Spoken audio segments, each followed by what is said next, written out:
आज की हमारी कहानी है खानदानी बहू। मोहनलाल, घर से बाहर निकल। आज या तो कर्ज चुका या फिर घर मुझे दे दे। आज मैं खाली हाथ नहीं जाऊंगा। घर के बाहर खड़ा चंदीराम जोर जोर से चिल्ला रहा था।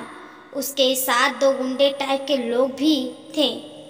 उन दोनों के हाथ में लठ थे। अंदर मोहनलाल का पूरा परिवार घबराया हुआ था। पत्नी रोते हुए बोली, मैंने तो आपसे पहले ही कहा था जी, इस आदमी से पैसे उधार मत लो। ये अच्छे आदमी नहीं है। अगर समय पर पैसे नहीं दे पाओगे तो रही सही इज्जत भी चली जाएगी। मोहनलाल बोला, दिन बुरा चल रहे हैं सावित्री। जो भी काम शुरू किया उसमें घाटा ही हुआ। पत्नी बोली, बाहर पूरा मोहल्ला इकट्ठा होकर हंसी उड़ा रहे हैं जी। हे ईश्वर, ऐसे दिन देखने से पहले मुझे तो उठा लेते। मोहनलाल अपने पिता की सबसे बड़ा संतान था। पिता के निधन के बाद उसने दो बहनों और एक छोटे भाई की शादी का फर्ज निभाया था, जिसमें सारी जमा पूंजी लग गई थी। छोटे भाई की शादी करते ही छोटा भाई अलग हो गया था। मोहन ने अपनी खराब आर्थिक हालत को सुधारने के लिए नए नए धंधों में किस्मत आजमा रहा था। इसी कोशिशों में पत्नी के गहने बिक गए। वह जो भी धंधा शुरू करता उसमें घाटा ही हो रहा था। इसी कोशिश में उस पर कर्जे का बोझ बढ़ता ही गया। आखिर में उसने घर के कागजात गिरवी रखकर चंदगिरी राम से 2 लाख का कर्जा लिया था। मगर इस बार भी वह नए धंधे में फेल हो गया था। चंदगिरी राम से कर्जा लिए हुए 1 साल से ऊपर हो गया था। वह मूल तो क्या, उसका ब्याज भी नहीं चुका पाया था। चंदगिरी राम बाहर खड़ा आवाज लगा रहा था। मोहनलाल को बुरा भला बोल रहा था। मोहल्ले के लोगों को बता रहा था कि 2 लाख रुपए उधार दिए थे, अब ब्याज के जोड़कर 3 लाख हो गए हैं। अगर आज पैसा नहीं दिया तो घर पर कब्जा करेगा। उधार पड़ोसी में रह रहा मोहनलाल का छोटा भाई सुंदरलाल भी सब सुन रहा था। उसकी भाई से बोलचाल बंद थी, इसीलिए वह भाई की बेइज्जती होते देखकर खुश हो रहा था। वह अपनी पत्नी चंपा से कह रहा था, सुन रही हो ना, कैसे लोग उसके कपड़े फाड़ रहे हैं। बिना सोचे समझे लोगों से उधार लोगे तो यही हाल होगा। उधर मोहनलाल की पत्नी अपना मंगलसूत्र निकालकर पति को देते हुए बोली, ये लो जी, गहनों में यही आखिरी अमानत बची थी। उसे ये मंगलसूत्र देकर कुछ दिनों की मोहलत मांग लो। मोहनलाल आंखों में आंसू भरकर बोला, नहीं सावित्री, मंगलसूत्र मत दो। मैं ऐसे ही उससे हाथ जोड़कर कुछ दिनों की मोहलत ले लूँगा। ये तेरे सुहाग की निशानी है, मैं इसे नहीं दे पाऊँगा। सावित्री बोली, मेरे सुहाग तो आप हैं जी। आपको झुकते हुए देखने से अच्छा है इस मंगलसूत्र को ही त्याग कर दूं। गले में काला डोरा पहन लूंगा। अच्छा दिन आएंगे तो मंगलसूत्र और बन जाएगा। उधर मोहनलाल का छोटा भाई हंसते हुए अपनी पत्नी से कह रहा था, आज तेरे जेठ और जेठानी का जुलूस निकलने वाला, देखते जाएंगे क्या ड्रामा होता। उस लाट साहब ने मुझे थप्पड़ मारा था, आज देखता हूँ वो कितना बड़ा मर्द है। सुंदरलाल की पत्नी चंपा अजीब नजर से पति को देख रही थी। पत्नी को घूरते देखकर सुंदरलाल बोला, क्या हुआ, तुम खुश नहीं लग रही हो। चंपा बोली, एक बात कहूँ। वह बोला, क्या। चंपा बोली, ये चंदगिरी राम आपके भाई के घर पर बज करके तब किसकी बेइज्जती होगी।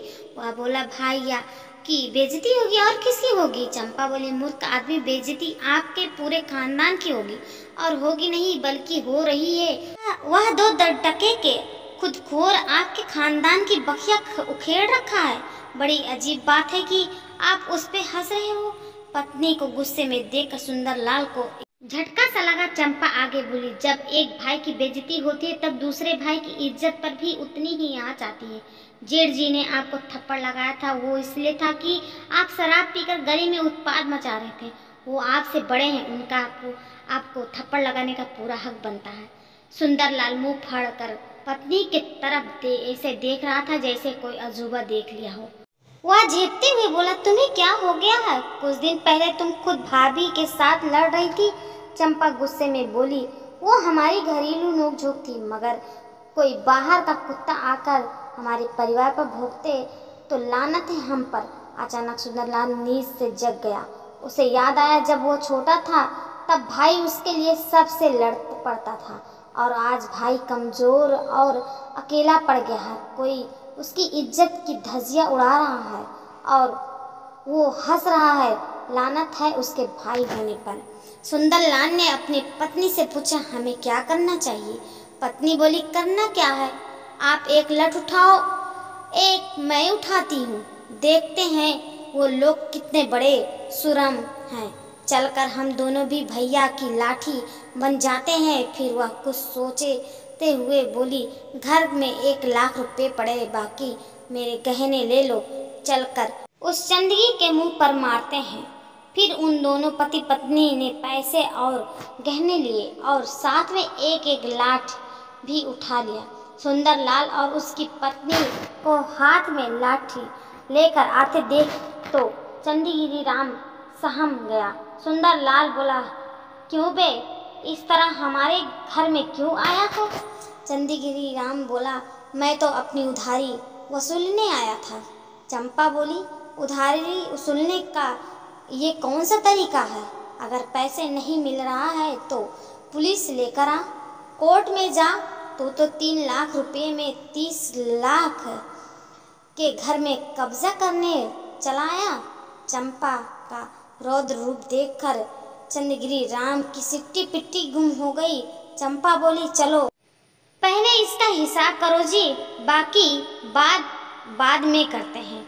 दीवार के उस पार घर के अंदर से हाथ में पत्नी का मंगलसूत्र लिए मोहनलाल सब देख रहा था।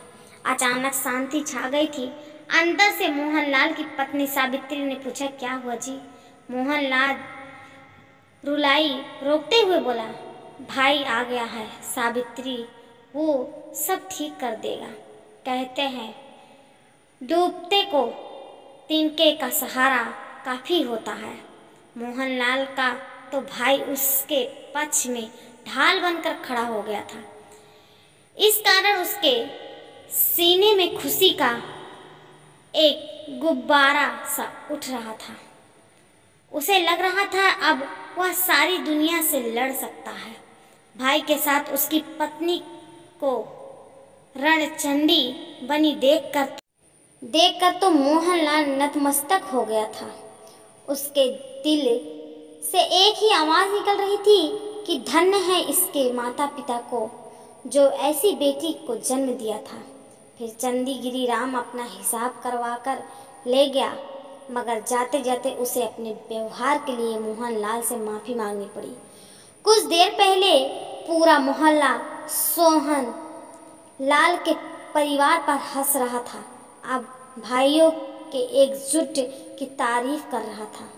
फिर बरसों बाद दोनों भाई एक साथ बैठे। मोहनलाल भाई से बोला, तेरा यह एहसान मैं जिंदगी भर नहीं भूलूंगा छोटे। सुंदरलाल बोला, मुझे माफ़ कर दो भैया, आने में देर होगी। मुझे 3 साल पहले ही तब आपका साथ देना चाहिए था जब आपका धंधा डूब रहा था। सुंदरलाल आगे बोला, मैं तो आज भी आपसे रंजिश लिए बैठा था। एहसान मानना है तो अपनी बहू का मानो, जिसने मुझे सोया हुआ से जगा दिया। इसी ने मुझे बताया कि इज्जत अकेले भाई की नहीं जा रही है, इज्जत पूरे खानदान की जा रही है।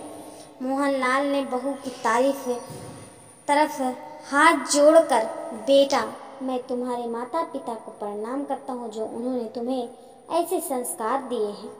ये सब सुनकर चंपा दिल में खुशी की लहर सी दौड़ गई, क्योंकि उसने चंद कागज के टुकड़े और धातु के कुछ मात्र खोकर अपने ससुराल में अपने माता पिता के बारे में वो शब्द सुनते थे जिन्होंने सुनने के लिए हर स्त्री तरसती है। जी हाँ दोस्तों, हमारी स्टोरी अच्छी लगी हो तो ढेर सारा शेयर कीजिए, लाइक कीजिए, कमेंट कीजिए और सब्सक्राइब कीजिए। धन्यवाद।